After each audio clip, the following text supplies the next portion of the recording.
চিংড়ি মাছ দিয়ে আজকে একটা রান্না করেছিলাম। এত সুন্দর খেতে হয়েছিল কি বলবো। মনে যা এসেছে সেই রকম করেই রান্নাটা করেছি। তো ফার্স্টে তার জন্য আমি নিয়ে নিয়েছি আ নারকোল, নারকোল কোড়া। তারপর নিয়েছি আদা, রসুন, পেঁয়াজ আর টমেটো ভালো করে কেটে নিয়েছি ছোট, ছোট করে। তারপর শিল নোড়ায় সর্ষে এবং পোস্তটাকে বেটে নিয়েছিলাম। আর মিক্সিতে আদা, রসুন, শুকনো লঙ্কা এবং টমেটোটা বেটে নিয়েছিলাম। কড়াই তেল দিয়ে পেঁয়াজ পেঁয়াজটাকে ভেজে নিয়েছিলাম আর গরম মশলা দিয়ে দিয়েছিলাম। তার উপর একটুখানি চিনি দিয়েছিলাম। পেঁয়াজটা লাল লাল করে ভেজে নিয়ে আদা রসুনের পেস্টটাকে দিয়ে দিয়েছিলাম। ভালো করে মশলাটাকে কষিয়ে নিয়েছিলাম। তারপর দিয়ে দিয়েছিলাম দুধ ১ বাটির মতো, তারপর ১ বাটি জল।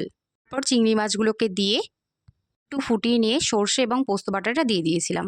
এখানে হয়ে গেছিল আমার রান্না কমপ্লিট। দুপুরে খেয়ে নিয়েছিলাম আলু ভাজা, রাইস ছিল আগের দিনে সেটাই খেয়েছিলাম। তারপর সন্ধ্যেবেলা যে বাচ্চাগুলোকে আমি পড়াই তারা এসেছিল, তো তাদের সাথে একটু চোর পুলিশ খেলছিলাম আর তাদেরকে খাইছিলাম চা। আর এই দেখো কাঁচা আম দিয়েছে। কাদের কাদের মনে আছে বলো?